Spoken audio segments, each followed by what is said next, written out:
بسم الله الرحمن الرحیم. د شمشاد ټلویزیون ډیرو قدرمنو لیدونکو سلامونه هرکلی ټول ستړي مه شئ. هیله ده چې تاسې به یو ښه سهار ولرئ. لیدونکو د روڼ سهار خپرونه پیل شوه او نن خپرونه تر 2 ساعتونو بیا هم دوام کوي. زه احسان صاحب یم او د خپلو ټولو تخنیکي همکارانو په همکارۍ او ملتیا یو ځای په دې خپرونه کې ستاسې درنو خدمت کې یم. دا چې نن خپرونه مو کمې برخې لري، نن خپرونه کې پر څه باندې بحث لرو، نو دومره یادونه درته کوم چې نن خپرونه زمونږ ځانګړې ده په دې خاطر چې یوازې پر یو موضوع باندې پکې خبرې بحث او میلمانه له ځان سره لرو. د نومبر 20 نیټه په نړۍ کې د ماشومانو د ځانګړې ورځې په نامه سره یادیږي. دا چې دغه ورځ په بیلابیلو هیوادونو کې هر کال نمانځل کیږي، خو د دغې نمانځنې څخه اساسي هدف څه دی په داسې حال کې چې لا هم میلیونونه ماشومان زده کړو څخه بې برخې دي او زده کړو ته لاسرسی نه لري. نو پر همدې موضوعاتو به نن خپرونه کې بحث لرو او د همدغې د ماشوم نړیوالې ورځې په مناسبت مو خپرونه ځانګړې کړې ده. بېلابېلې برخې چې پکې لرو په خپرونه کې به بېلابېلو اړخونو باندې به هم بحث ولرو او د دې ترڅنګ نن خپرونه کې به راسره کمکي او ګلالي ماشومان هم خپرونه کې وي. نو نن د خپرونې هغه لومړی موضوع مو هم همدې ته ځانګړې کړې ده چې د ماشوم نړیواله ورځ چې په ټوله نړۍ کې دغه ورځ ځانګړې شوې ده. په ځینې هیوادونو کې نه یوازې دا چې دغه ورځ چې نړیواله یادیږي نن نمانځل کیږي، یو څه نورې ورځې هم شته دی، مثلا لکه هند، جنوبي افریقا، روسیه او ترڅنګ یې استرالیا کې یو شمېر نورې ورځې هم ځانګړې شوي دي، مثلا د جون 1 نیټه، د نومبر 4، د نومبر 9، د نومبر 14 او بالاخره د نومبر دغه 20 نیټه چې په ډیری هیوادونو کې او په نړیواله سطح باندې دغه ورځ نمانځل کیږي. د دغې ورځې یو اساسي هدف دا هم دی چې د ماشومانو پوهاوی لوړ شي په بیلابیلو برخو کې او د دې ترڅنګ د ماشومانو څخه ناوړه ګټه اخیستنه هم ترسره نشي. خو موږ د دې هم شاهدان یو چې په نړۍ کې څومره خلک البته ماشومان په شاقه کارونو باندې بوخت دي یا څومره ماشومان له زده کړو څخه بې برخې دي. په دې ټولو باندې بحث لرو، خو د ماشوم لپاره موږ او تاسې څه کړي دي، د خپلو ماشومانو لپاره روزنه، د تعلیم او تعلم دواړه مسله. نو په دې ټولو باندې بحث او خبرې لرو. که تاسې هم غواړئ خپرونه کې راسره ګډون وکړئ، 080 611 مو د اړیکو شمېره ده.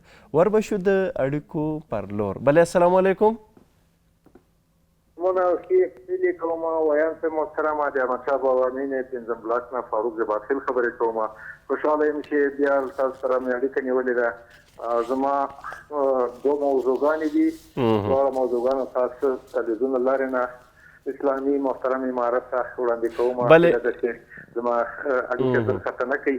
عرض مو دا ده په اوله کې به زه وایم چې دغه 3 کلونه زیات وشو چې زه اړیکه نیسم په عنوان د امارت اسلامي او امیر المؤمنین صاحب ته مو سلامونه ډېر وړاندې کړي دي، خو هېچا ته خپل غوږ ونه ګراوه. زه نه پوهېږم چې ولې نړۍ وایي آیات شریف د خدای پاک له خوا نه راغلی په حضرت محمد مصطفی صلی الله علیه وسلم باندې رانازله شوې ده. بله.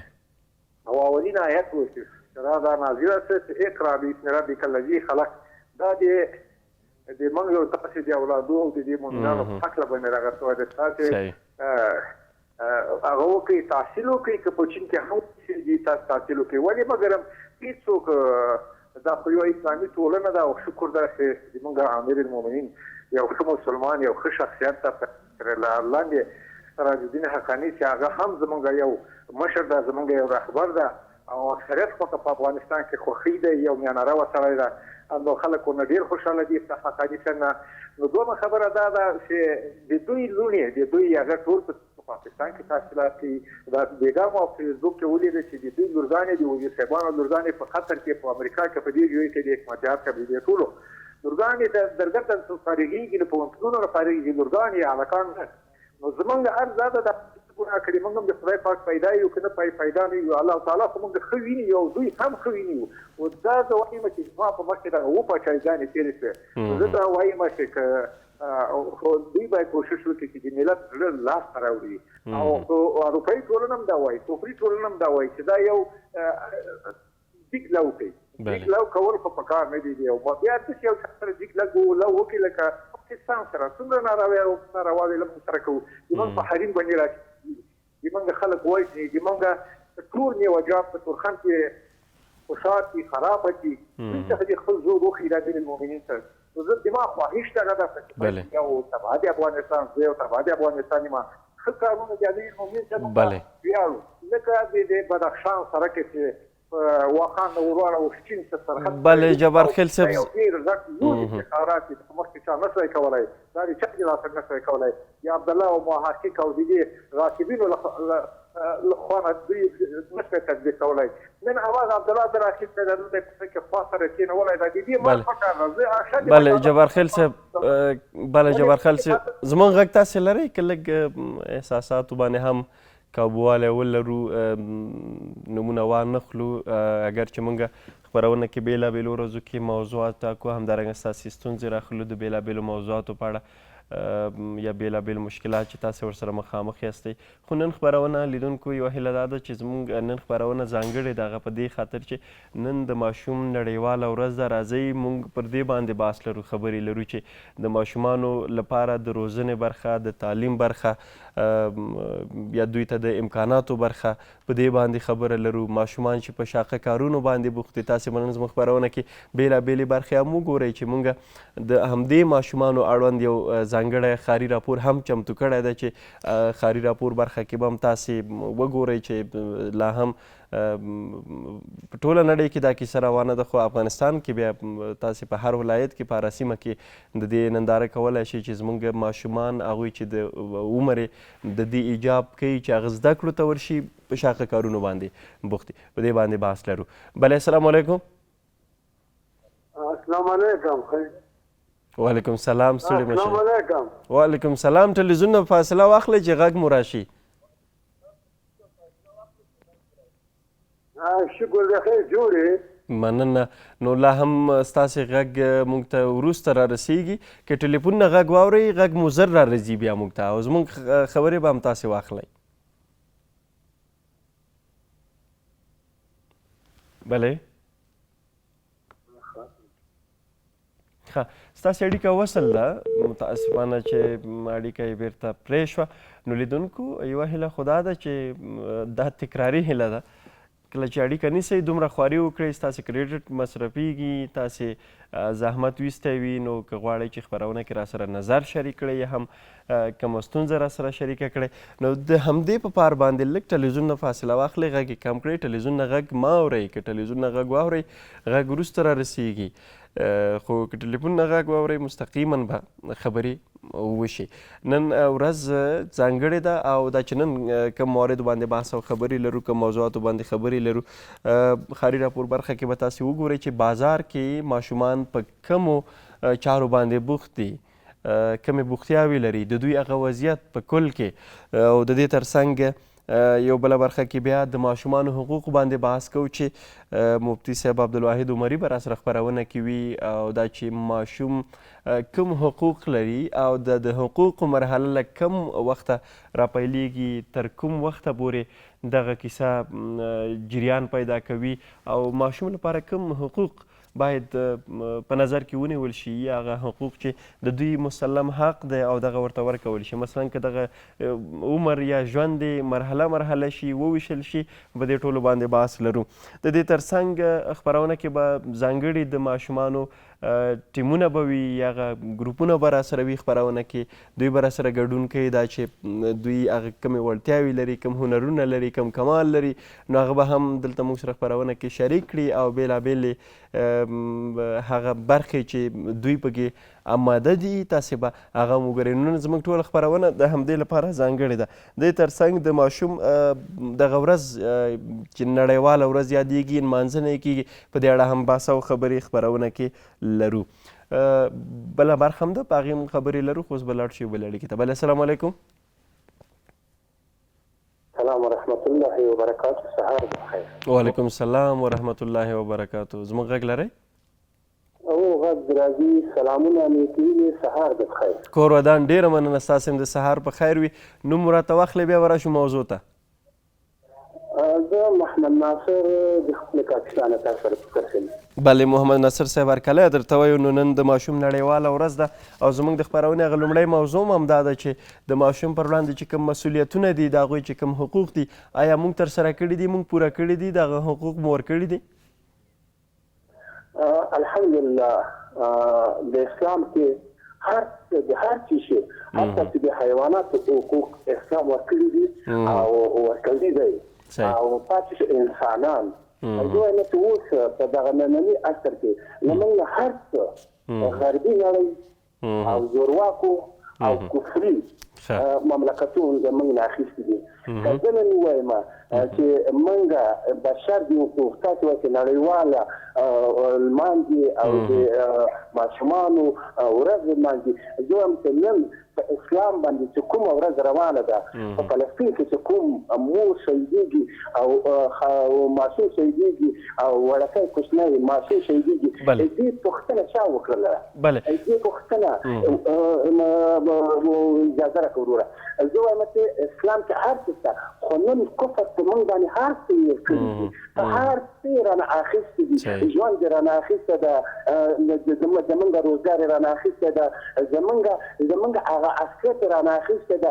او زه پوهېږم چې زه خپله ماشوم څه رقم وروزم، زه پوهېږم چې زه د اسلام په چوکاټ کې د خپل ماشوم څه رقم داخل کړم. خو نن یهودو نصاراو کفر دا زموږ انسانان زموږ ماشومان زموږ مفکوره دومره خرابه کړې ده یقین په خدای وکړه چې موږ خپله ماشومان په تربیه نشو ورکولی.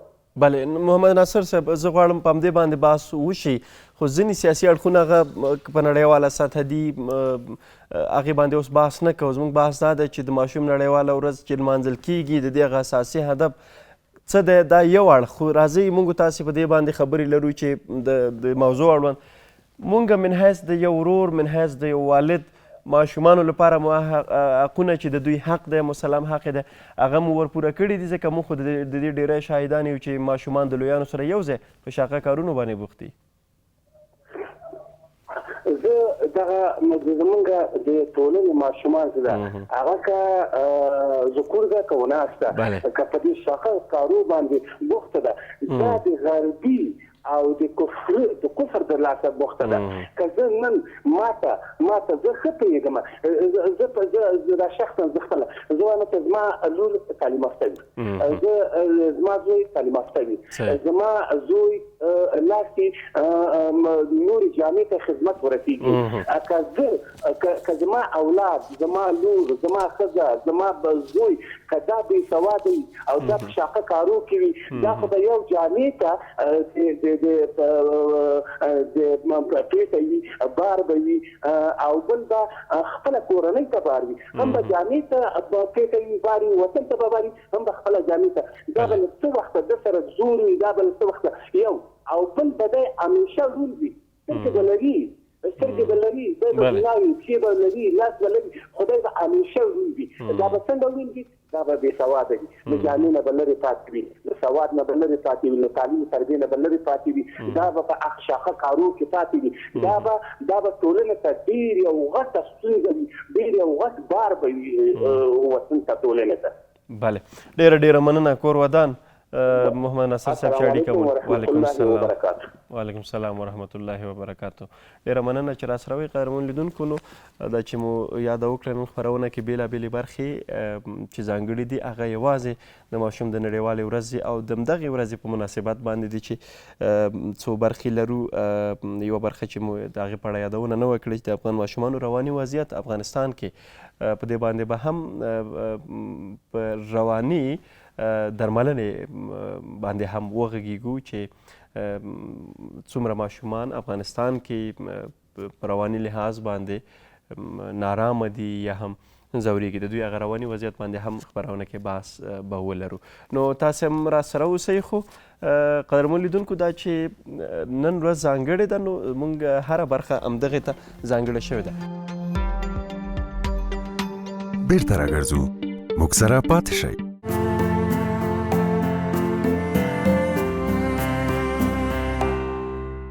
د نومبر 20 نیټه نړۍ کې د ماشومانو په نوم ځانګړې شوې ده او دا ورځ هر کال په بېلابېلو ځانګړو پروګرامونو سره نمانځل کیږي. ځینې هیوادونه لکه استرالیا، روسیه، جنوبي افریقا او هند کې دغه ورځې لپاره یو شمېر نورې نیټې هم ځانګړې شوي دي. مثلا د جون لومړی، د نومبر 4مه، د نومبر 9مه او د نومبر 14مه نیټه. د دغې ورځې نمانځنې څخه اساسي هدف څه دی په داسې حال کې چې لا هم 264 میلیونه ماشومان ښوونځیو ته له تګ څخه محروم دي. د نومبر 20مه چې د ماشومانو د ځانګړې ورځ څخه یاده شوې دا ورځ یوازې د دې لپاره نه ده چې د ماشومان ونمانځي چې ماشومان څوک دي، بلکې د نړۍ په ګوټ ګوټ کې ماشومانو ته بېلابېلو برخو کې د پوهاوي راوستلو لپاره هم ده څو ناوړه ګټه ترې وانخیستل شي. د راپورونو پر اساس شاوخوا 153 میلیونه ماشومان چې عمرونه یې 15 او 14 کلونو ترمنځ دي د ماشومانو کار ته اړیستل شوي دي. دا چې د ماشومانو دغه ورځ نمانځنه څومره مهمه ده، اساسي اهداف دې څه دي، ښوونځیو کې د ماشومانو لپاره د ورځې نمانځنو هغه طریقه او ترتیب څه ډول شي، ولې د ماشوم لپاره د نړیواله ورځ مهمه ده او دغه ورځ نمانځنې څخه کوم تغییرات هم راغلي دي که څنګه، په دې او یو شمېر نورو مهم موضوعاتو باندې خپرونه کې بحث لرو. خپرونه کې را سره ډاکټر صاحب پرویز نجیبي له استرالیا څخه د سکایپ پر کرښه وصل شوی دی او غواړو چې بېلابېلو برخو کې ورسره بحث او خبرې وکړو چې د ماشوم لپاره دغه ورځ ځانګړې شوې ده، هغه اساسي اهداف ترې څه دي. نو همدا شیبه را سره ډاکټر صاحب خپرونه کې دی. ډاکټر صاحب هرکله ستړي مه شئ، په خیر راغلی خپرونې ته.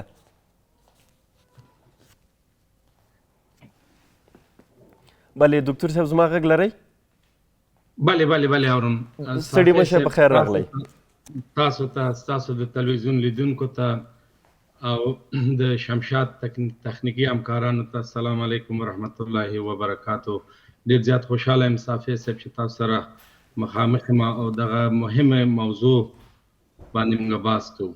بله، ډیره مننه ډاکټر صاحب. نو نن د نومبر 20مه نیټه چې د ماشومانو د ځانګړې ورځې په نوم سره یادیږي او نړیواله ورځ یادیږي، په بېلابېلو هیوادونو کې ورته پروګرامونه ترتیبیږي، دغه ورځ په بېلابېلو ډولونو سره نمانځل کیږي. نو که د همدغې ورځې د نمانځنې څخه یې راپیل کړو چې د دغې ورځې نمانځنو څخه هغه اساسي اهداف څه دي او له کوم وخته دغه چاره راپیل شوې ده؟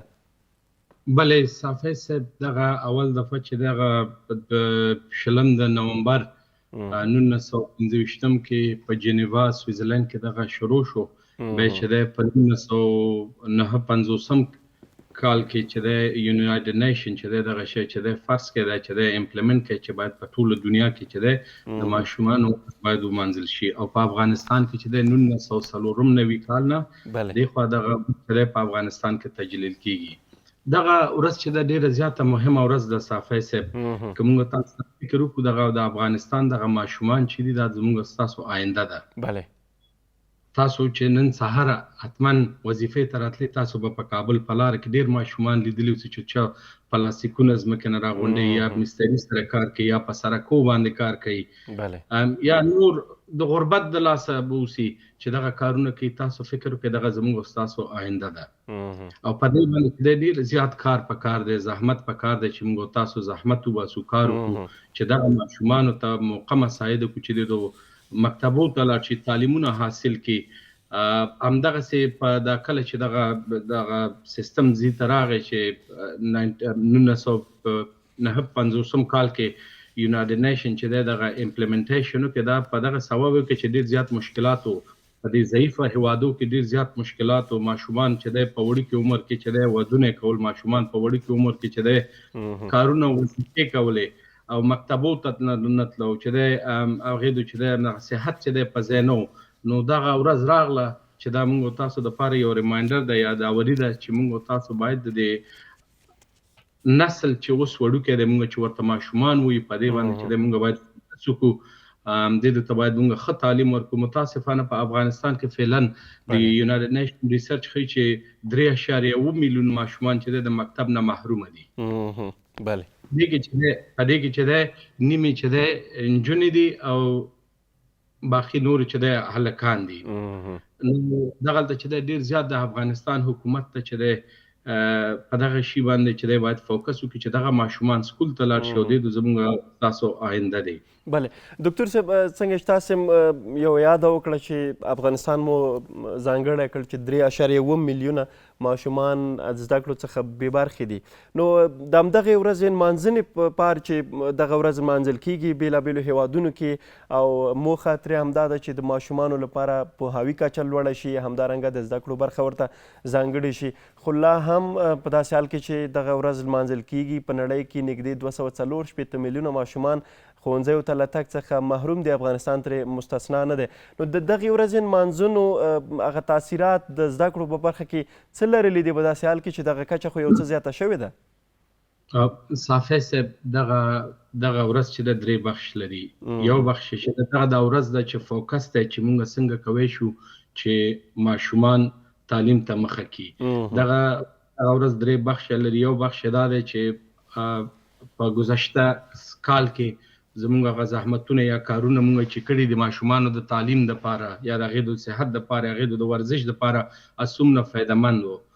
بل بخش دا دی چې موږ آینده دپاره څه پروګرامونه لرو.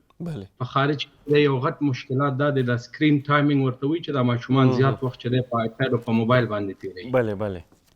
مخکې چې دی سپورت ته تله، سپورت ته کلبو ته اوس چې دی په کورو باندې ناست. نو دغه کال دغه فوکس په دغه اوسي چې دا څنګه امپلیمنټیشن کېدی شي، څنګه پروګرامونه جوړېدی شي چې دغه ماشومان د دې موبایل یا د آیپیډ نه چې دی د چې دی دا سکرین ټایم کم کړي.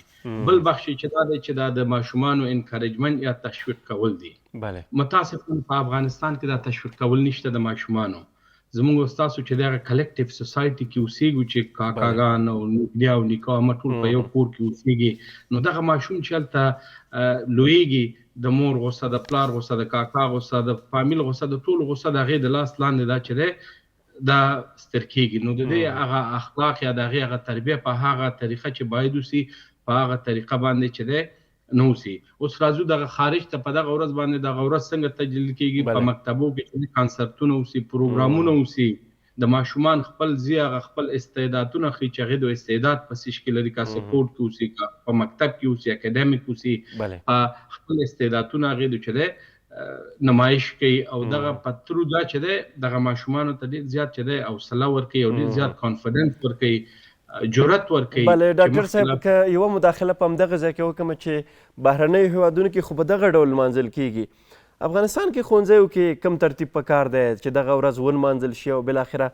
د زده کړو برخو لپاره هڅونه هم وشي او ماشومان چې د زده کړو څخه بې برخې دي دې برخې ته لیوالتیا پیدا کړي؟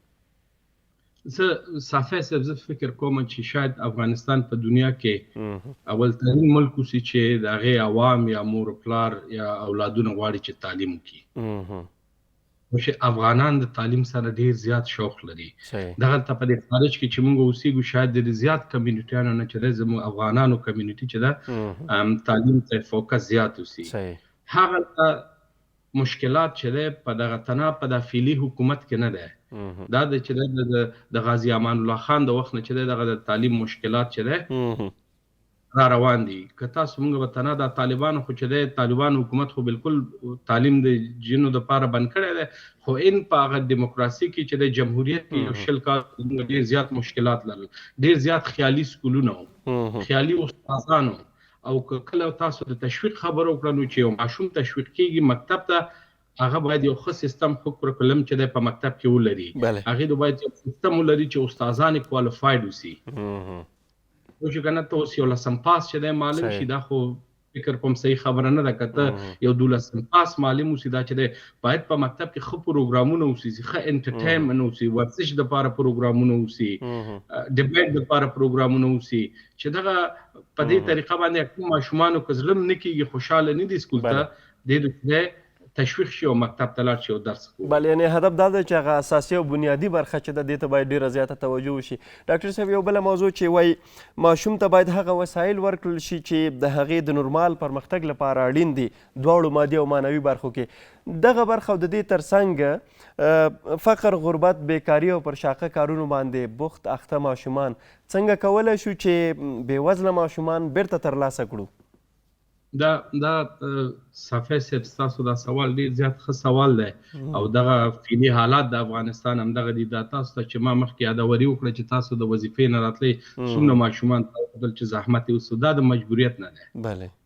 نو په دغه کې باید حکومت چې دی کومک وکړي. مثلا حکومت باید چې د یو کمیټې ولري وګوري چې یو ماشوم پلاستیک راغونډوي د سړک نه هغه راواخلي هغې کور ته د لاړ شي د هغې حالات پوښتنه دې وکړي چې د حالات ولې د څه ده دا هلک دا ماشوم ولې پلاستیک دا ولې مستري سره کار کوي ولې دا چې دی بل شخره کارونه کوي د هغې د معلومات دې وکړي که بیا یې چېرته نه کېږي د حکومت وسه نه رسي نو بیا دغسې ماشومانو ته د شپې د خوا نه صنف جوړ کړي د شپې د خوا نه دې ورته صنفونه جوړ کړي چې دی د کار نه خلاصېږي د کار نه بعد دی کولی شي چې لاړ شي درس ووایي صافی صاحب زموږ ډېر زیات په یو غټ مشکلات کې یو دغه مشکلات فکر نه کوم که د افغانستان په تاریخ کې مونږ دومره په غټ مشکلات کې راغلي اوسو دا چې د ماشومانو تعلیم دی دا ګوره دغه ماشومان چې ما تاسو ته مخکې ویل دا زموږ او ستاسو آینده ده ما ته وایي چې 20 کاله بعد به د دې وطن حالات څنګه اوسي دغلته چې په دغه خارج ملکو کې چې په تعلیم مفت تعلیمونه ورکوي انویسټمنټ کوي سکول ته یو ورځ ماشوم لاړ نه شي صافی صاحب مکتب نه تلیفون راشي یا میسج راشي چې ستا دا ماشوم ولې سکول ته نه دی راغلی پوښتنه کوي ولې چې دی د تعلیم په اهمیت باندې پوهیږي که دغه ملک مخکې وړي باید دی چې دا نسل تعلیم یافته اوسي او متاسفانه په افغانستان کې که تاسو فکر وکړئ دغه شي ته توجه نه ده شوې دغه فعلي سرپرست حکومت هم چې دی فکر کوم چې دی د په ځان باندې ډېر مطمئن نه دي چې د به څومره وخت دلته اوسي ډاکټر صاحب وړاندې تاسې یوه اشاره درلوده چې د دغې ورځې هغه لمانځنې څخه اهداف چې دي 2-3 برخو کې ویشل شوي دي یو څه چې 2012 سپټمبر میاشت کې د ملګرو ملتونو سرمنشي بان کی مون د ماشومانو زده کړې لپاره د نوښت مشري وکړه هغه غوښتل چې هر ماشوم وکولی شي تر 2015 کال پورې د دې وړتیا پیدا کړي چې ښوونځیو ته ولاړ شي او دې ترڅنګ د زده کړې هغه مهارتونه پیاوړي کړي څنګه کولی شو چې دا د زده کړې مهارتونه هم پیاوړي کړو او هغه لیوالتیا هم ورته ډېره شي تر څو یو خو هغه د زمینه سازۍ برخه ده چې په دې برخه کې بېلابېل لوري مسؤلیتونه لري اړخونه مسؤلیتونه لري له کورنۍ واخله تر حکومته پورې څنګه کولی شو دغه مهارتونه پیاوړي کړو وبخه صافی صاحب ستاسو د غږ بند شو دغه سوال هم که بیا ما ته چې دی تشریح کړي وبخه بلې زما پوښتنه دا وه چې دغې برخې ته بېلابېلو وختونو کې یو ځانګړې توجه د نړیوالو لخوا هم شوې ده څنګه چې د ملګرو ملتونو سرمنشي 2012 کال کې د ماشوم د نړیوالې ورځې په پار باندې د دې ځانګړي نوښت مشري وکړه او هدف یې دا و چې تر 2015 کاله پورې باید هر ماشوم د دې وړتیا پیدا کړي چې هغه ښوونځي ته ولاړ شي او یو بله برخه چې ښوونځیو کې دا د زده کړو مهارتونه پیاوړي شي چې څنګه کولی شو د زده کړو مهارتونه پیاوړي شي او خلک ښه زده کړه ترلاسه کړي ستاسې په نظر څنګه کولی شو دا د زده کړې د مهارتونو پیاوړتیا برخه کې ښه رول ولوبو صحیح دغه ما مخکې تاسو ته وویل صافی صاحب چې موږ سیستم ته ضرورت لرو سیستم دا دی چې ښه استادان وکړي پوه شئ استادان اوسي چې هغې د فاکولته خلاصه کړې اوسي هغې د ګوره صافی صاحب دغه استازي چې ده دا تنها دا نه دی چې خلکو ته ABCD ښایي یو شاګرد دی راځي هغې روحي حالات صحیح نه دی هغه رواني تکلیف لري باید ته استاد اوسې معلم اوسې چې هغې سره خبرې وکړې ته په صنف کې یو شاګرد لري چې هغه ضعیف دی نور لایق دي ته باید د ضعیف شاګرد ته ډېر زیات وخت ورکړي چې د هغې شوق پیدا شي هغې سره باید په مکتب کې کاونسلینګ وشي چې ګوري که ماشوم پلار وفات شوی اوسي هغه یتیم اوسي هغې سره چې دی مرسته وکړي هغې سره چې دی چې هغه تشویق شي چې نور هم مکتب ته لاړ شي چې په سکول کې څوک شته په مکتب کې څوک شته چې زموږ پسې ګرځي که نه موږ ته کیر کوي بله ډاکټر صاحب په ډېرې بخښنې ډېر لنډو کې چې هغه وخت هم راسره کمیږي غواړم چې 2 پوښتنې په یوه کې را ټولې کړم یو موضوع دا چې د تدریس برخې ته تاسې اشاره درلودله چې کومه تګلاره باید غوره شي څه باید ترسره شي خو د زده کړو برخه کې وویشو د مور غېږ د ماشوم لپاره هغه لومړنی ښوونځی دی فکر کوئ کومې میندې بیا په دې برخه کې بریالی دي تاسې په دې برخه کې دکتورا هم کړې ده بله دغه د مور تعلیم چې دی اولاد دپاره چې دی یو سرمایه ده دا یو ډېره غټه سرمایه ده که موږ تاسو فکر وکړي چې دی 6 کاله یا 7 کاله د مور ماشوم د مور په غېږ کې اوسي هغه د دې اول مکتب دی د مور چې دی تعلیم چې دی ډېر زیات مهم دی مور د تعلیم په قیمت باندې پوهیږي د تعلیم په والیو باندې پوهیږي یو مور نو تعلیم یافته مور چې دی اولاد سره کومک کولی شي په درس کې هغه سټیسټیک ښیي چې هغه کم مور تعلیم یافته اوسي هغې ته اولادونه ډېر زیات احترام لري پوه شئ سټیسټیک ښیي چې که کم مور تعلیم یافته اوسي هغې اولادونه چې دی د هغې زیاترې خبرې مني تعلیم یافته مور چې دی اولاد ته درس ښودلی شي. تعلیم یافته مور سټیسټیک ښیي چې د کوم مور تعلیم یافته اوسي د هغې دا ماشومان چې نوي پیدا کېږي هغه ډېر زیات کم مړه کېږي. پوه شوې د دې فایدې ډېرې زیاتې دي خو متاسفانه د وطن حالات بلې نو یعنې هدف دا ده چې د دغه میندې کولی شي چې د تعلیم او د تعلم د ښوونې او روزنې دواړه برخه یې په ډېر ښه ډول سره سمبال کړي. ډېره مننه دکتور صاحب کور ودان چې خپرونه کې راسره وئ. ژوندی اوسئ، مهرباني ستاسو د وخته صافی صاحب. مننه چې زموږ بلنه ومنلې وه. کور ودان ښه وخت ولرئ. سلام علیکم. ډېره مننه. بیرته راګرځو، موږ سره پاتې شئ.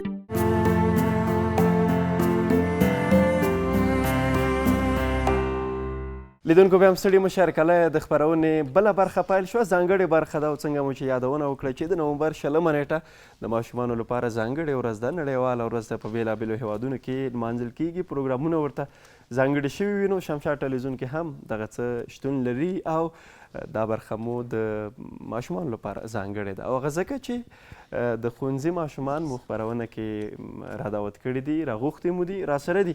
دا چې همدغه ماشومان څه لري د دې ورځې په مناسبت باندې راسره اوسئ. خپرونه کې راسره 15 نه بلکې 6 ماشومان د یو نوم وروسته واخلم خو عایشه، مهوش، بنفشه، نبیله او ترڅنګ هیله. دا زموږ د نن خپرونې ګډونوالې ماشومانې دي. خو داسې نه چې څنګ کې مې دغه ارسلان بابکرخیل هم ګیله وکړي. ارسلان بابکرخیل هم راسره څنګه ده. ټولو ته ستړي مه شي، په خیر راغلی او دغه ورځ د تاسې د مبارک وي، ځکه دا خو ستاسې ورځ ده که نه. نو داسې به وکړو چې پیل به له هیلې څخه وکړو. هیلې څه دې راوړي؟ موږ یو ترانه راوړې. ترانه دې راوړې؟ اول ترانه وایي که نه نور څه هم شته دی؟ اول به ترانه وایو بیا به متل. په ګډه باندې ترانه وایي؟ ښه نو راځئ ترانه به واورو. صحیح ده، موږ به غوږ شو درته. شروع کوي بخیر. بسم الله الرحمن الرحیم. زلنده سراغه دنیا ډکه له غباره، بې له تابه پاتې په پیچمو یم په باره، زه به دې یم ستا یم ته وهه راسره لاره، ما له دعا پرېنږدې چې ورک به شمه پلاره، ما له دعا پرېنږدې چې ورک به شمه پلاره، تا د ژوندانه د سپارو تورې راوښودل، زه اخیستې شپو تا د رڼا لورې راوښودل، تا په شمار د ګوتو د اسمان ستوري راوښودل، تا په شمار د ګوتو د اسمان ستوري راوښودل، مرمشي جانانه زما مرمشي بیماره، مرمشي جانانه زما مرمشي بیماره، ما له دعا پرېنږدې چې ورک به شمه پلاره، ما له دعا پرېنږدې چې ورک به شمه پلاره، زه خو ستا د نیمو شپو په ویښه دعا پایم، ما د ښاپیرو جامې اغوستې په هوا یم، هر څوک کله خپله ځانه ورک او ناپیدا یم، ته چې یې له مسک شي زه به چیغې کړم چې دا یم، یې زما د مینې د سندرو یک زاره، یې زما د مینې د سندرو یک زاره، ما له دعا پرېنږدې چې ورک به شمه پلاره، ما له دعا پرېنږدې چې ورک به شمه پلاره، جار زما رنځوره لزګرویو دې قربان شم، کاش چې شم انار درته ارمان چې دې درمان شم، بیا چې راته روغ شي زه به بیا له سره ځوان شم، بیا چې راته روغ شي زه به بیا له سره ځوان شم، پرېمه شي زما د زړه د سویرو بابداره، پرېمه شي زما د زړه د سویرو بابداره، ما له دعا پرېنږدې چې ورک به شمه پلاره، ما له دعا پرېنږدې چې ورک به شمه پلاره، مال دعا پرې نه دي چې ورک بشمه پلاره ځلنده څراغه دنیا ډکه له غباره غبانه او ماله دعا پرې نږدې چې ورک به شمه پلاره او بیا څه ووایي چې زه به د امسا یم ته وهه راسره لاره ډېره ډېره مننه ډېره ښایسته ترانه مو په ګډه وویلله او اوس به راشو نو د مطالبو برخې ته دا خو هغه ترانه وه چې تاسې ټول وویله صحیح ده خو یو پوښتنه زه کومه تاسې خو ترانه پلار ته ویلې وه پلار در باندې ډېر ګران دی که مور دواړه نه لږ فرق خو مور پیسې ډېرې درکوي که پلار پیسې ډېرې درکوي دواړه یو شی دی ښه صحیح ده ګروپ مشر هم څوک ده ته کم یو ډېر ګران دی دواړه ښه نه هلته وایه که اوس پلار یاد کړمه که نه بیا به مور راته وایي چې پلار دې یاد کړی و که نه اوس مانه څه مه غواړه تاسو هم هوښیاره سئ که نه په دې برخه مطالب چا سره دي تا سره ښه ارسلان ښه مایک به واخلې د هغې نه مایک ورکه ورته ته ورته مایک ورکه ښه ارسلان ته هم په خیر راغله ستړی مه شي بیا ګیله ونه کړې چې زه خو دې پرېښی ومه که نه مایک نږدې که په خیر سره څه دې راوړي دي وعلیکم سلام زه ارسلان یم زه د ماشومانو حقوق دپاره غږېږم ماشومان د مونږ وطن کې افغانستان نه تغذیه لري تربیه نه لرې دي او د درس هم نشته که نه ماشومان باید د خپل مور و پلار احترام وکړي او درس ووایي چې مونږ افغانستان کې داسې شیان نشته دي زه وایم چې همدا آینده کې کوشش وکړو چې ماشومان په ښه روابط ته راشي آفرین نو ته وایې چې ماشومان باید دې برخې ته وهڅېږي که نه د خپل مور و پلار احترام وکړي دا د هغوی حق دی خو ماشوم حق بیا په مور و پلار باندې دا ده چې زده کړو ته یې وهڅوي صحیح ده که نه صحیح ده ما ورته به همدلته یو مایک بیرته هغه ته ورکړه اوس به راشو ښه یوه مقاله چې ده بنفشې سره ده که نه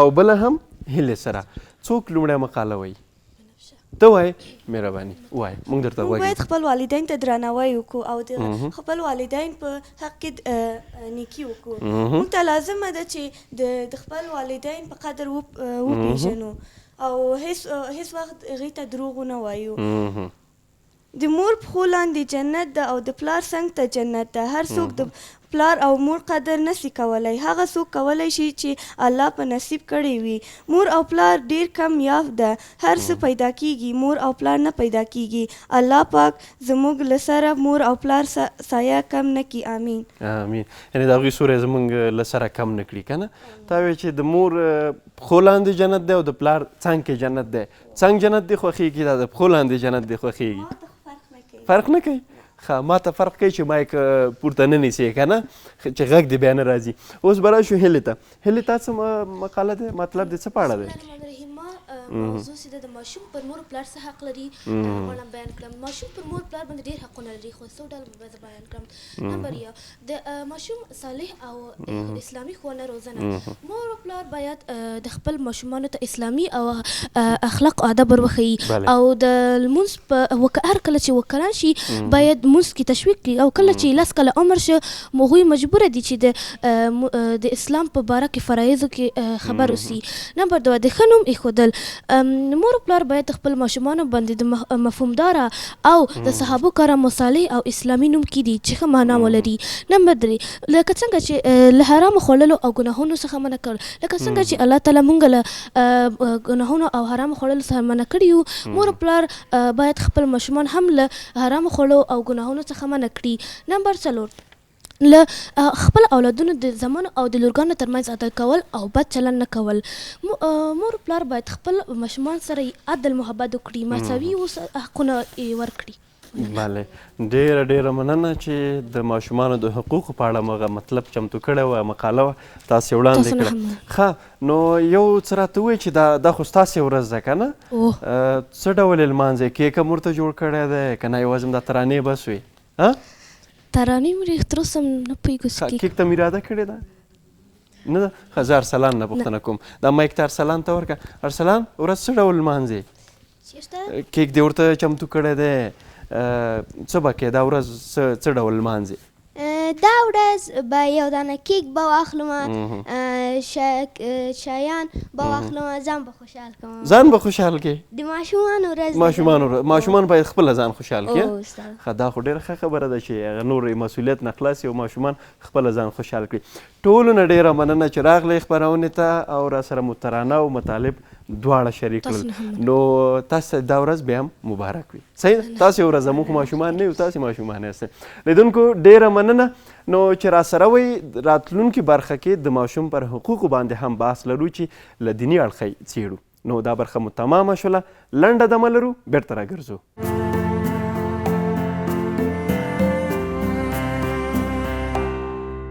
لیدونکو بیا هم ستړي مه شئ، کله د خپرونې بله برخه پیل شوه. په دې برخه کې د ماشومانو پر حقوقو باندې بحث کوو، البته له دیني اړخه. دا چې ماشوم کم حقوق لري، په دې برخه کې څوک مسؤلیت لري، والدینو مسؤلیت او همدارنګه د نور د کورنۍ د غړو، د ښوونکي یا په ټولنه کې چې موږ تاسې ژوند کوو، د دې ټولو مسؤلیتونه په دې برخه کې څه دي، او که دغه ژوند د مرحله شي، کومه مرحله کې څوک په دې برخه کې مسؤول دي، نو په دې باندې بحث لرو. خپرونه کې راسره ښاغلی مفتي صاحب وحید الله عمري صاحب میلمه دی او غواړو چې په همدې موضوع ورسره بحث وکړو. مفتي صاحب ډېر ستړي مه شئ، په خیر راغلی خپرونې ته. جزاک الله خیر. خیر اوسې، مننه کوم. جزاک الله. کور ودان. مفتي صاحب دغه نومبر 20 نیټه چې د ماشوم نړیواله ورځ یادیږي، بېلابېلو برخو په اړه بحث کیږي، د حقوقو مسله، د ماشومانو د روزنې او د ښوونې برخه.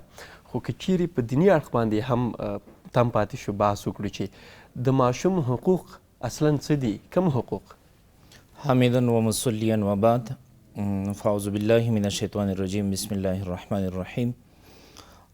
قال رسول الله صلی الله علیه وسلم كل مولود یولد على فطرة الاسلام. وایضا قال رسول الله صلی الله علیه وسلم من لم يرحم صغیرنا ولم یوقر کبیرنا فلیس منا. وبعد ماشاءالله دا بهترینه موضوع دی چې تاسو انتخاب کړی دی، ځکه چې په دې کې قرآن کریم کې الله تبارک وتعالی زینت الحیات الدنیا ورته ویل شوی دی ماشومانو دپاره. همدارنګه د الهي منهاج، همدارنګه د احادیثو په کوم اصولو سره چې ماشومانو ته حقوق ورکړي دي، که هغه نه مسلمان خبر شي نو هیڅ کله وخت به د ماشوم حقوق ضایع نه کړي. اول چې کله ماشوم ته انسان متوجه کیږي نو الله تبارک وتعالی طرف نه یو نعمت وي، جنې د الله تبارک وتعالی طرف نه رحمت شي او بچی د الله تبارک وتعالی طرف نه نعمت شي، نو ماشومان شول. او بلکې ماشومانو ته د ریحان الجنت هم ویل شوي، ګلان د جنت. په اسلام کې خاص توجه ته شوی دی. کله چې د ماشوم حقوق ته ادا کوي نو مخکې نه مخکې د احادیثو کې ډېر عجیبه معلومات د نبی علیه السلام په حدیثو کې راغلي دي. اولین چې کله ماشوم پیدا کیږي د پیدایش نه مخکې څه جوړښت باید ورته جوړ شي.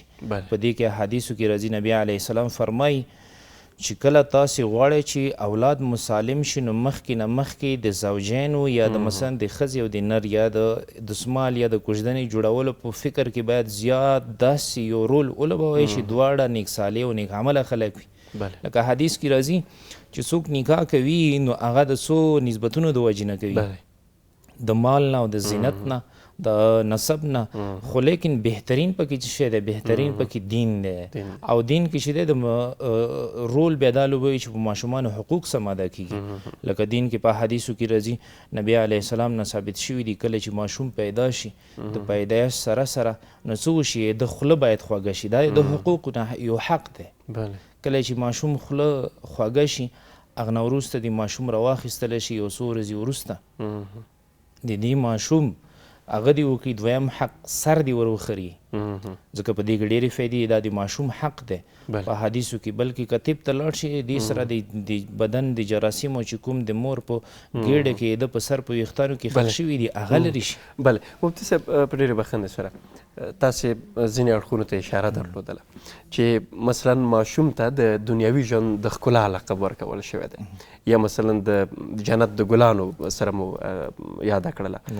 څنګه چې دا نړیواله ورځ لومړیو کې دې ته فکر په 19 پېړۍ کې وشم دغه ورځ لومړی د ګل په نامه سره نومول شوه، بیا د ګلانو په نامه سره ونومول شوه، بیا له هغې وروسته بالاخره د ماشومانو ورځ سره ونومول شوه.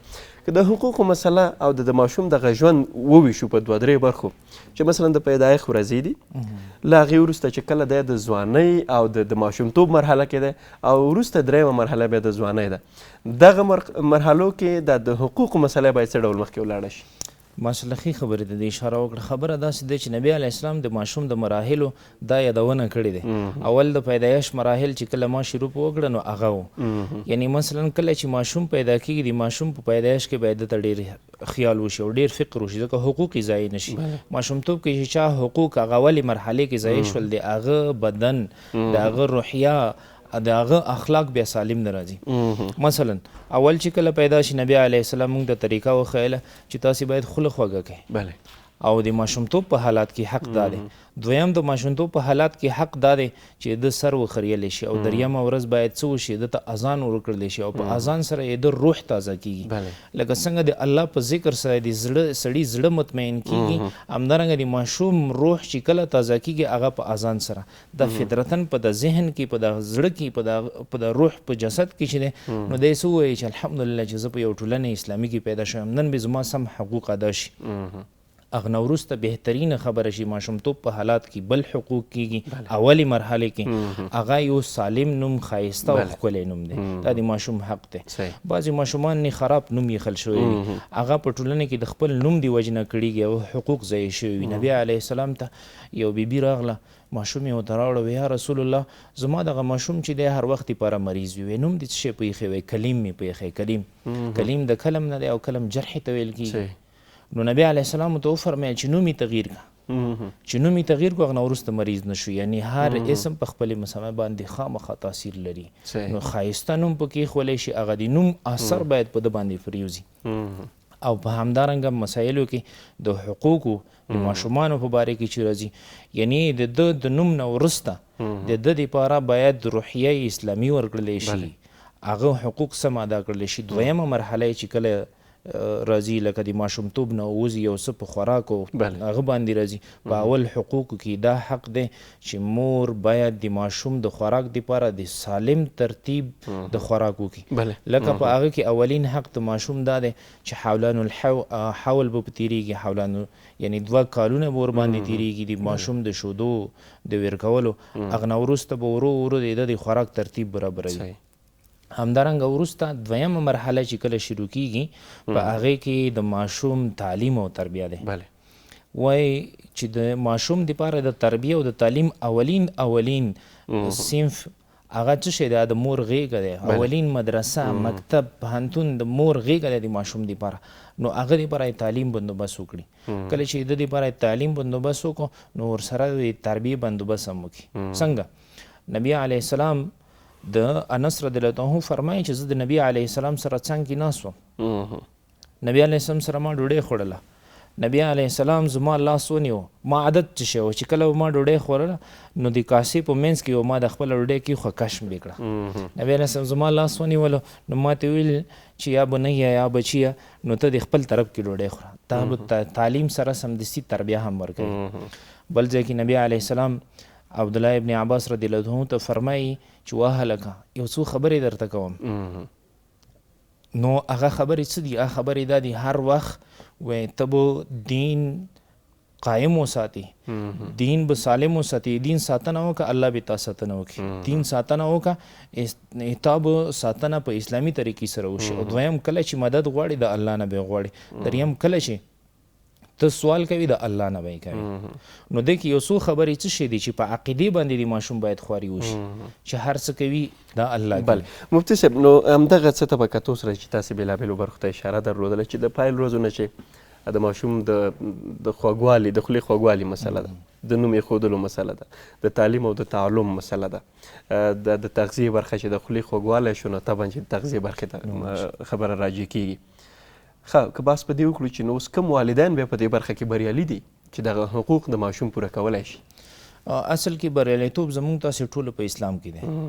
او خاص کر مو الحمدلله جامعه اسلامي ده نو په دې سره یعنی هر والدین هغه کولی شي چې په شریعت باندې برابر شي د ماشوم سم حقوق ادا کولی شي کله چې آګاهي د اسلام نه پیدا شي نو ماشوم حقوق هم ادا کېږي ټولنې حقوق هم ادا کېږي نو هغه والدین بریالي دي چې هغه په اسلام کې معلومات ولري نو د ماشوم حقوق هم سم ادا کېږي همدارنګه هم تعزیه سم ادا کېږي همدارنګه چې د ماشوم هغه په ټولنې کې سالمتوب او د ټولنې لپاره یو سالم ځوان رهبر هم وړاندې کولی شي بله ډېره مننه خو اوس په همدې باندې که بیا هم پاتې شو چې ښه ماشوم تر کومه وخته بیا ماشوم دی په د فقه اسلامي و عدلته کې ډاکټر وهب زهیلی رحمه الله فرمایي هغه وایي چې ماشوم د پیدایش نه تر بلوغه پورې دغه ماشوم ویل کېږي او بیا په نړیوالو قوانینو کې چې دی په 18 کلنۍ پورې ماشوم حسابیږي خو ډیره خبره چې متوجه کېږي د بلوغه پورې دی ځکه نبی علیه السلام بیا د بلوغ اشاره او د ټول ترتیب د حقوق ادا کولو اشاره موږ ته کړې ده نبی علیه السلام فرمایي وایي کله چې تاسې ماشومان په کور کې ولرئ تر کلنۍ چې ورسیږي نو ماشوم ته د لمونځ هغه ترغیب ورکوي چې لمونځ کوه ماشوم ته ترغیب ورکوي چې لمونځ کوه او همدارنګه چې کله 10 کلنۍ ته ورسیږي نو هغه ته ضرب ورکوي یعنی داسې ضرب چې هغه لږ ورسره تهدیدیږي دا د روزنې برخه ده دا د روزنې برخه ده چې ده باید تربیه وشي روزنه وشي او دلته یعنی کله چې دی په 10 کلنۍ کې شو نو لږ یې ووهه وجه چې شی دی وجه فقها محدثین داسې فرمایي چې د سالمه تربیه په دغه وخت کې کېږي 10 کلنۍ کې چې کله ماشوم ورسیږي نو 10 کلنۍ په وخت کې د ذهن ډیر فعال شي نو دغه وخت کې باید الله ته متوجه شي همدارنګه نبی علیه السلام په دا حدیث کې فرمایي چې د دوی بسترې سره جدا کړي ځکه دا د مهم خبره ده ماشوم حقوق د مثلا په مشترک بسترې کې غذایي کېږي نو د هغه دپاره خاص پاملرنه په دې باندې وشي چې بسترې جدا شي لمونځ ترغیب ورکړی شي نو دا د نبي علیه السلام هغه طریقه وه د ماشوم د تربیه او د روزنې نو کوشش کول په دې پکار دی چې د ماشوم په مراحلو کې باید د ماشوم حقوق باید ادا شي مفتي صاحب محترم بس په هر لحاظ باندې د ماشوم د حقوقو لپاره کېږي دیني اړخ تر ټولو معتبر دی دا د حقوقو د ضایع کېدو په اړه هم تاسې وویل ښه که چیرې حقوق ضایع شي هدف دا دی چې په هغه ډول چې د تعلم او د تعلیم مسله ده دواړه هغه مسلم حق یې پر ځای نه شي روزنه کې هم توپیر راځي او ښوونه کې هم توپیر راغی دې برخه کې بیا هغه مسؤلیت د والدینو څومره سرغړونه ده دې برخې څخه نو نبی علیه السلام په دې باره کې ډېره حدیث فرمایلی دي خاص کر دغې خبرې ته باید سړی متوجه شي چې کله زه د سالم ټولنې لپاره یو سالم بچی وړاندې نه کړم دا زما دپاره هم نقصان دی د ټولنې دپاره هم نقصان دی او دویم دا چې اخروي مسؤلیت هم لري ځکه چې الله تبارک وتعالی پوښتنه درنه کوي چې تا ته ما یو لوی نعمت یا رحمت درکړو د هغه د سمه تربیه ونه کړه نو الله تبارک وتعالی د دې جوابګوی چې دو حقوق ته ادا نه کړل او الله تبارک وتعالی حقوق ځان ته دي حقوق العباد بیا ځان ته دي حقوق الله حقوق العباد دا په حقوق العبادو کې راځي دلته چې ماشوم د خپل مور او پلار دپاره د بخښنې دعا ونه کړي الله تبارک وتعالی یې بخي نه الله سزا ورکوي نو ماشوم دپاره مور او پلار باید متوجه وي چې د هغه حقوق په سمې سالمې طریقې سره ادا کړي بله ډېره مننه مفتي صاحب رښتیا هم دا وروستۍ خبره چې د بنده حق کیسه سخته ده کورودان چې راسره وایي خپرونه کې او د ماشوم د نړیوالې ورځې په مناسبت مو دا پروګرام ځانګړی دی تاسې هم په دیني اړخ باندې په دې باندې پوره وضاحت ورکړ جزاک الله خیر ډېره مننه کورودان بیرته راګرځو موږ سره پاتې شئ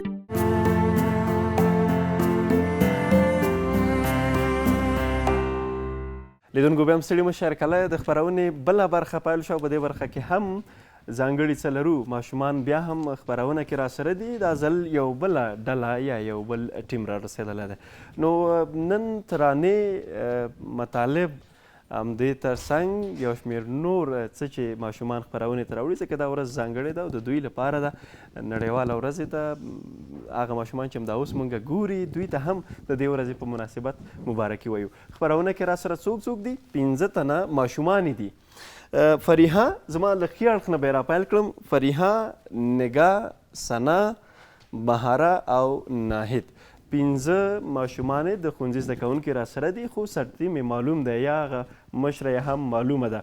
سنا سرتیمشان است. همون تو است سنا؟ بسیار خوش آمده به برنامه ما. مایکا خوبی کنه؟ خوش باشین. خب نام چی است؟ نام سنا مسلم. نام سنا مسلم؟ آه. خب صحیح است.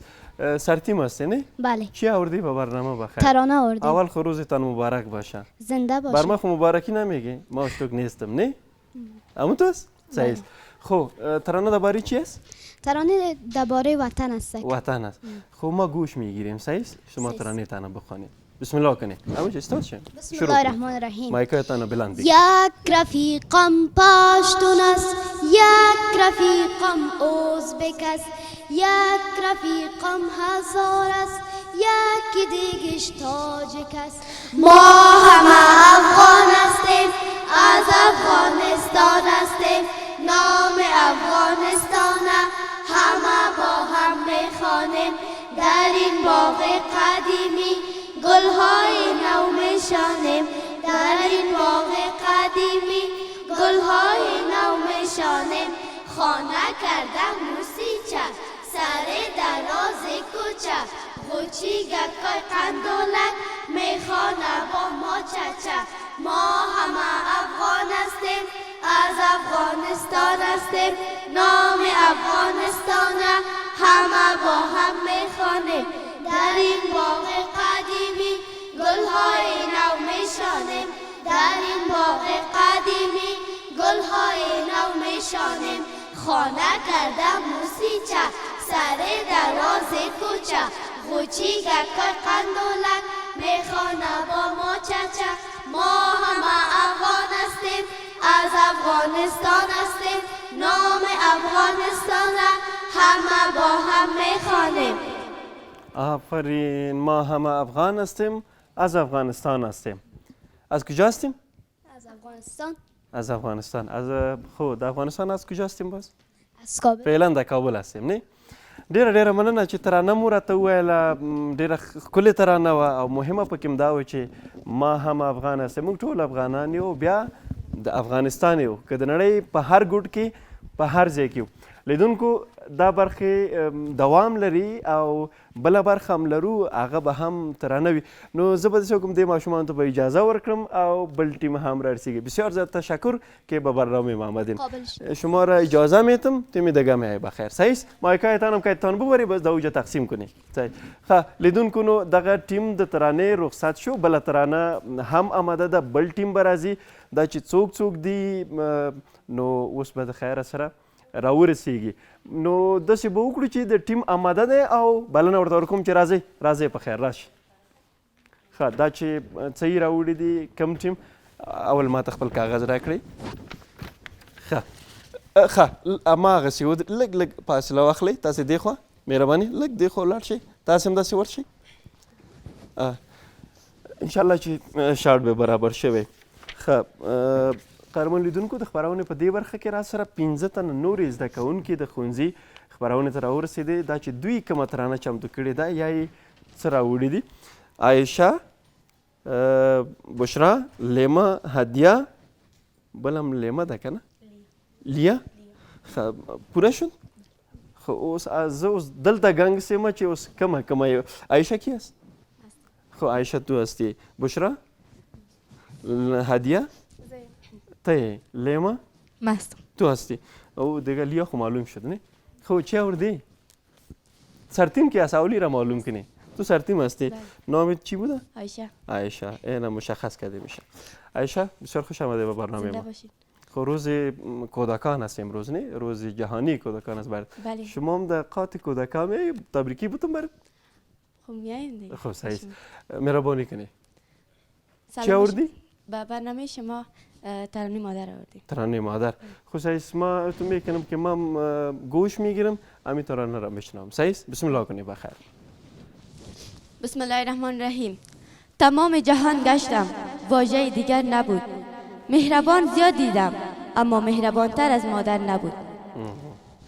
بسم الله الرحمن الرحیم. ترانه مادر. ای مادرم جان مادرم باشی تو چون تاج سرم، باشی تو چون تاج سرم. عشقت به دل تافته است ای دل ستانم مادرم، ای دل ستانم مادرم. ای مادرم جان مادرم، باشی تو چون تاج سرم، باشی تو چون تاج سرم. عشقت به دل تافته است ای دل ستانم مادرم، ای دل ستانم مادرم. ای عاقل و فرزانم، ای مادر جانانم، ای مادر جانانم. استی چراغی خانم، شبهای تارم مادرم، شبهای تارم مادرم. ای مادرم جان مادرم، باشی تو چون تاج سرم، باشی تو چون تاج سرم. عشقت به دل تافته است ای دل ستانم مادرم، ای دل ستانم مادرم. با گریه ام عادت نمود، شب ناله ام راحت نمود، شب ناله ام راحت نمود. چه تکلیف و زحمت نمود، آرام جانم مادرم، آرام جانم مادرم. ای مادرم جان مادرم، باشی تو چون تاج سرم، باشی تو چون تاج سرم. عشقت به دل تافته است ای دل ستانم مادرم، ای دل ستانم مادرم. ای مادرم جان مادرم، باشی تو چون تاج سرم، باشی تو چون تاج سرم. عشقت به دل تافته است ای دل ستانم مادرم، ای دل ستانم مادرم. ښه، ډېره ډېره مننه. ای مادرم جان مادرم تاج سرم، همداسې همه تو. خب ما پیشم یک سوال کردم از تیم دیگه که پدر زیاد دوست داری یا مادر تانه، از اونا پرسان کردم، باز گفت که نه هر دوی ایش دوست داریم. حالا شما از یکی تانه پرسان کنم که کی مادر زیاد دوست داره کی پدر خود را. خب از تو بشرا تو هستی؟ خب کی سرت زیاد چی از دوست داری کی را، پدر یا مادر خود را؟ هر دویشه. نه یکشم باید مشخص کنی. حال ترانه را خب با مادر خود آورده بودی نه؟ هر دویشه دوست دارم. خب پدرت شاید خفه شده باشه امیالی، یعنی نه که ترانه را تنها با مادرت خواند. نه نمیشه. خب صحیح. باز اگه از تو پرسان کنم که پدر یا مادر؟ زیاد مادر ما دوست دارم، خاردیش زیاد دوست دارم، چون مادر زیاد زحمت میکشه، از خاطر زیاد مادر ما دوست دارم. پدر من زیاد دوست دارم. صحیح است. بیا هم لږ تفکیک یې وکړو که نه، وایي چې پلار او مور ترمنځ، نو طبعا مور سره خو ډېر زیات نږدې وي بیا. او عایشه؟ من مادر ما دوست دارم، من پدر ما زیاد. نه یکیشا باید مشخص کنی. حالا خب زیادتر از پدر کنه مادر زیاد دوست دارم. خب چرا پیسه برای زیاد میده، کالا برای زیاد میکنه؟ خونی درباره ما. خب بله. خب صحیح. باز سر تو کی مهربان است و تو کی را زیاد دوست داری؟ دواره پلور سره میمونم او پلار سره. ښه صحیح. او تا نه به پوښتنه وکړم، داسې نه چې بیا څلور وړ نه پوښتنه وکړم حال نه. باز تو کی زیاد کله کله زه غلطیږم نو کی را زیاد دوست داری، مادر یا پدر؟ مادر. مادر. چرا پدر؟ خب پدر مرده. خو خدا ببخشید. او دا خوشته ده نو مور سره خو ډېر رازونه هم شریکي که نه. تخنیکي همکاران مې وایي چې دا برخه هم تمامه ده. ډېره مننه چې خپرونې ته راغلی او ښکلې او ښایسته ترانه مو د مور په اړه چمتو کړې وه، لیدونکو سره هم شریکه کړه. ډېره مننه. توره ده. ښه لیدونکو ډېره مننه. دا برخه مو تمامه شوله، پای ته ورسېده. خو نن د خبر برخه چې لرو، پوهېږئ چې هلته خبرونه نه زه وایم نه زما همکاران، هلته به یو بل ماشوم راځي او نن به تاسو ته د خبر برخه هم وړاندې کوي. دا برخه تمامه پای ته رسیږي. لنډه دمه لرو، بیرته راګرځو راسره اوسئ.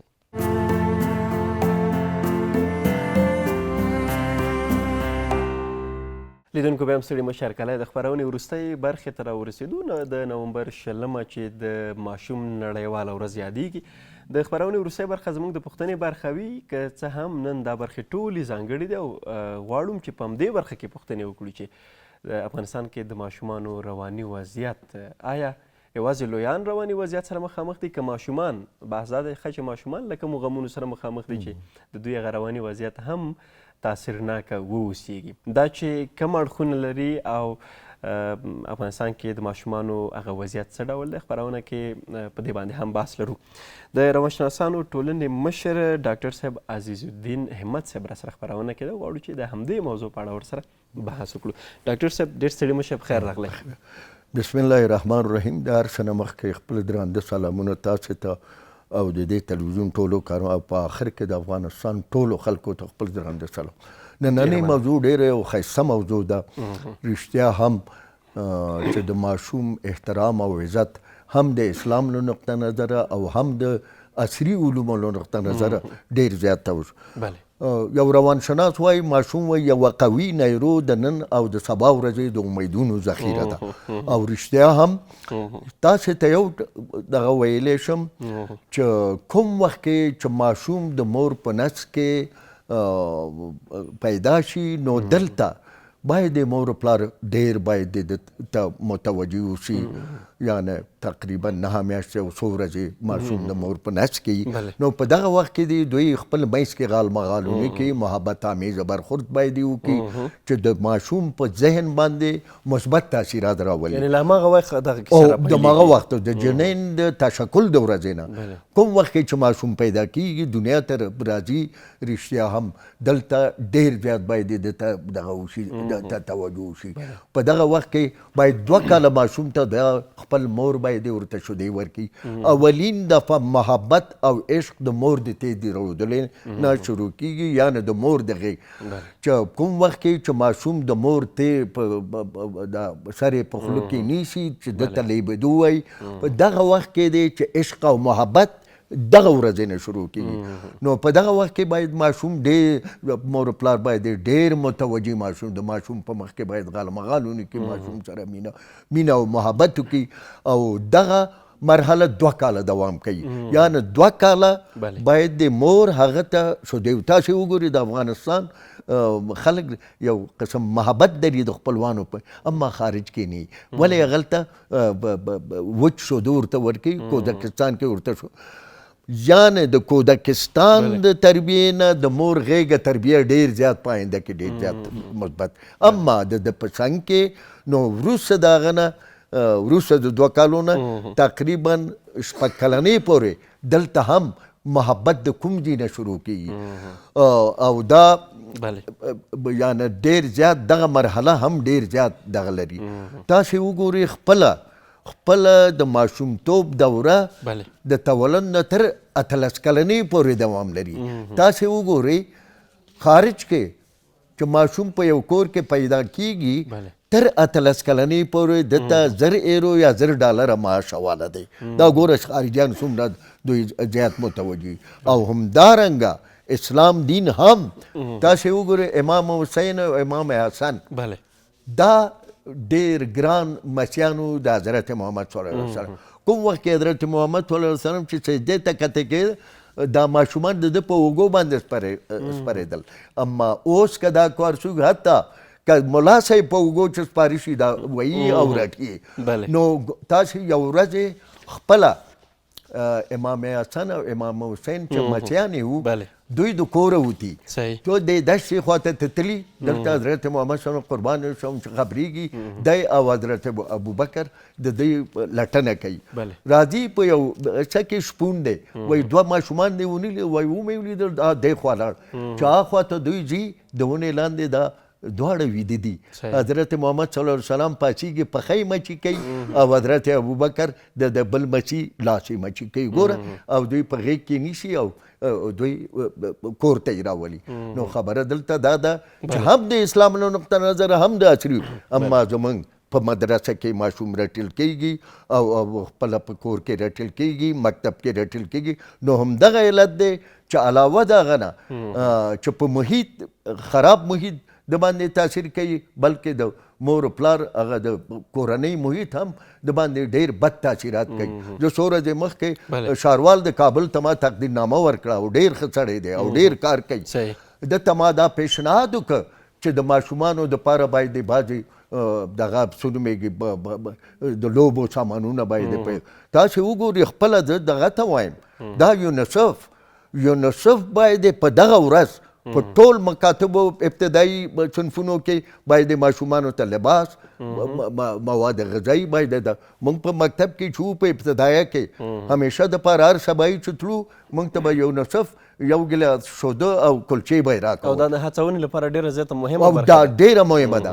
اما متاسفانه یونیسف ټول موسسات باید د ماشومانو یو دغه باید ولري یو مدیریت باید ولري اما په افغانستان کې دا خبرې نشته.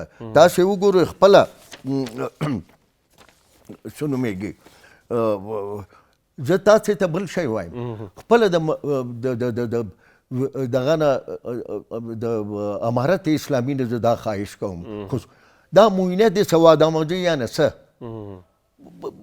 دلته حتی ماستري چې ولري دومره د دوی په سلوک کې تغییر نه دغه باید د ده بودیجه مستقیما ورکړي کودکستانونو ته کودکستانونو کې لباس ورکړي غذا ورته ورکړي غرمه ورته لباس ښه کودکستانونه جوړ شي چې دغه ابتدا د یو ماشوم آینده همدغه ځینه شخصیت همدغه ځینه تعینېږي د ماشوم شخصیت حتی دا درته وایم چې 18 کلنۍ پورې د 18 کلنۍ پورې 15% د شخصیت جوړېږي وروسته چې څومره عمر دی بیا شخص نو فلهذا دا مرحله ډېره مهمه ده. نو دلته دی چې شخصیت وایي مساوي کېږي وراثت جمع محیط جمع زمان د یو ماشوم دپاره وراثت باید برابري محیط باید ورته آمادهی او اما زمونږ او ستاسې ماشومان اکثره په رواني امراضو باندې اخته دي. حتی دومره تاسې ته وایم 12 کلن هم ماشوم دی 18 کلن هم ماشوم دی د سره باید د ماشومتوب په سویه باید ورسره تاسې وګورئ خارج کې حتی په یو مکتب کې ابتدایي مکتب کې که ماشوم معلم لخوا دغه کور کې ورټل شي او هغه ته معلم ته ووایي داسې هغه پولیس ته وایي او ځي پولیس مور و پلار چې هغه ذهني شکنجه دوی نه شي. ډاکټر صاحب تاسې وویل چې یعنې د ماشوم دغه رواني اړخ ته باید له هغه وخته شروع شي چې کله ماشوم لا دنیا ته نه دی راغلی خو په داسې حال کې چې اوس فقر غربت کمزوری اقتصاد دا په دې برخه کې رول لري هغه ماشومان چې په دغه رواني اړخ باندې اخته شوي دي یا دغه رواني روغتیا باندې اخته شوي دي یعنې رواني روغتیا یوازې دا نه چې په لویانو کې تاسې ورته اشاره درلوده دغه ماشومان څنګه اوس بیرته ترلاسه کړو کومې لارې چارې ورته ولټو؟ یعنې زه یو شی درته وایم ما همیشه د دغه تلویزیون له لارې ویلي د صحت روان ته چا کار نه دی کړی هیڅ وزیر د صحت عامې دا کار یې نه دی کړی. زه تقریبا 2 میاشتې مخکې د وزیر د تحصیلات عالی سره ما ملاقات وکړ ډېر زما عزت یې ما هغه ته وویلې چې د کابل پوهنتون دا د پوهنځي روانشناسي دا باید انسټیټوت روانشناسي شي. ما په آلمان کې ولید زه یې ویوړم انسټیټوت روانشناسۍ کې کلینیکي روانشناس 7 کاله ډاکټر غوندې درس لولي اما متاسفانه دلته نشته. باید دلته خلک فکر کوي چې ماشوم په رواني مرض باندې مشکل باندې نه اخته فوق العاده اخته کېږي د دپاره باید علیحده شفاخانه باید موجود وي علیحده بستر باید علیحده غذا اما د صحت روان لپاره هیڅ په افغانستان کې کار نه دی شوی او ورځ په ورځ د رواني امراضو کچه په افغانستان کې پورته ځي. په خارج کې حتی دوا نه ورکوي یو کلینیکي روانشناس ته مریض دغه کېږي معرفي کېږي او ماشوم معرفي کېږي هغه سره به هغې کار اکثره ماشومان زموږ استاد په دې تکلیف باندې ولې ورته صحیح غذا نشته محیط ورته آماده نه دی فرضاً د مکتب د تګ دپاره یو وسیله د حمل و نقل مساعده نه ده اما خارج کې دا ټول مساعد دي او اولین شی د ملا هبت الله اخوند دا خواهش کوم چې د ماشومانو دپاره ډېر توجه وکړي کودکستانونه جوړ شي ابتدایي مکتبونه په لوړه سویه جوړ شي او ماشومان ونه رټل شي حتی په مدرسه کې ملا صاحب محترم پاسېږي ماشوم په څپړاکو باندې اچي او دا فوق حتی تاسو وګورئ چې حضرت محمد صلی الله علیه وسلم په اوږو دا دواړه مچیانې به سپېرېدل سجدې ته خو دلته که دا کار وشي حتی دومره دا ماشوم وهل کېږي چې حتی فکر به ونه کړي. او ډاکټر صاحب کله چې موږ وګورو د ښوونځیو ته چې کوم ماشومان ځي ښوونځي کې چې کوم استاد ورسره ډېره ښه رویه کوي ورباندې بیا ډېر ګرانه وي د هغه خبره هم مني دې ټولو ته متوجه کېږي. یو هغه دا چې د ماشومانو د نورمال پرمختګ لپاره څه اړین دي چې دغې برخې ته توجه وشي. د دې ترڅنګ دا د خوارځواکۍ مسله چې ملګرو ملتونو هم په دې باندې راپور خپور کړی دی چې افغانستان کې 9 میلیونه څخه ډېر ماشومان د خوارځواکۍ دغې څه لپاره تشخیص لپاره مشخص کړي دي او دا په دې خاطر چې دوی ته رسېدنه وشي. نو دغه د تغذیې برخه څومره مهمه ده چې دا په روان باندې ډېر زیات تاثیر لري او بیا د ماشومانو عمر کې؟ زه به یو شی درته ووایم، ما خو تاسې ته وویلې چې صحت روان ته زه یو ورځ اکاډمي علوم ته لاړم چې یقین په خدای که هلته روانشناس استاد دوی نه درلوده. اکاډمي علوم په خارج کې اختراعات کوي، د بعضې حتی اتوم کشفوي، یو بل کار کوي. اما متاسفانه دلته دا خبره زه خپله د ښاروال سره شاید بیا زه وګورم پارکونه، مخصوص پارکونه د ماشومانو دپاره. دا تاسې وګورئ، ما ښاروال ته وویلې چارایګانو کې باید ګروپونه وي، په خپله په اجګاګانو کې باید هوایي پلونه وي او دغه څومره چې رڼا په ماشوم باندې ډېر مثبت تاثیرات کوي. اما متاسفانه په افغان ماشوم دپاره نه غذا شته، نه د تفریح هیڅ شته، نه یو ښایسته صنف شته، نه یو مهربانه معلم شته. نو تقاضا کوم د وزارت معارف نه، وزارت تحصیلات عالی نه، صحت عامې نه چې د ماشومانو د روزلو دپاره دوی باید په میاشت په هر 15 ورځې دوی باید جلسه ونیسي او نوې اختراعات او نوې پیشنهادونه د روانشناسانو لخوا واوري او هغې باندې تطبیق. ډاکټر صاحب، یو خو د حکومتي مسؤلینو لخوا توجه ده چې دې برخې ته وشي د ماشومانو د رواني وضعیت په خاطر باندې، یو خو دغه اړخ دی.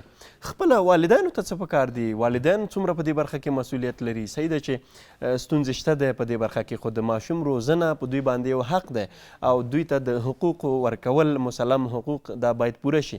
د دوی مسؤلیت په دې برخه کې اولین مسؤلیت د مور و پلار دی.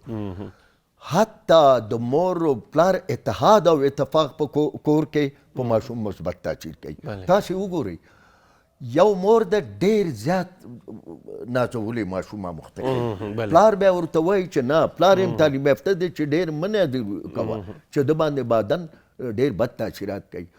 د ماشوم په تربیه کې پلار او مور باید هم فکر وي، باید متحدانه د هغوی د تربیې دپاره دوی کار سبایي چې دا مکتب ته ځي چې چای ورکړه، مور یې چې چای مخکې کېښودو، چای یې وڅښه، دریشي چې واغوسته.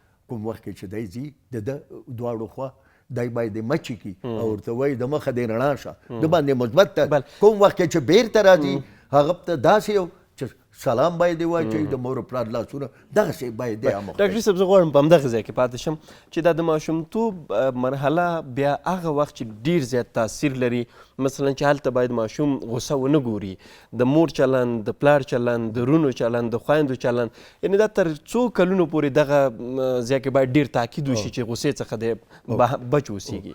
اولین زانګو د تربیې د ماشوم د مور غېږه ده. ما خو مخکې مې درته وویله که نه، اولین د په محبت او عشق د ماشوم د ګوره د مغزې نه د وطن سره مینه، د مور و پلار سره مینه، د ورونو سره مینه. ولې تاسې وګورئ، ولې په خارج کې ورونه یو ورور یې په یو ځای کې دی، بل په کلونو کلونو دوی نه ګوري، حتی چې 18 کلن شي د کور نه ګیټ اوټ شي، وځي مور و پلار نه دی. اما افغانستان کې دلته ډېر ښه پروګرامونه دي، اما یو شی دی چې باید د ماشوم ونه وهل شي، ونه رټل شي. حتی کوم وخت کې حتی وایي جنۍ 18 کلنې واده دپاره چې آمد او هلک 15 شي، هغه نه باید پوښتنه وشي، صحیح، هغه ته باید هلک وښودل شي. اما متاسفانه بله ډاکټر صاحب، ډېره مننه. کور ودان، نو مهمه ده چې ټول دې برخې ته متوجه اوسي. کور ودان چې راغلي خپرونې ته، ډېره مننه. لیدونکو له تاسې مننه. نو د ماشوم نړیوالې ورځ په مناسبت زموږ دا 2 ساعته ځانګړې خپرونه نوره همدلته پای ته رسیږي. تر بلې خپرونې ښه وختونه ښې شېبې، خدای مو مل، ښه ورځ ولرئ.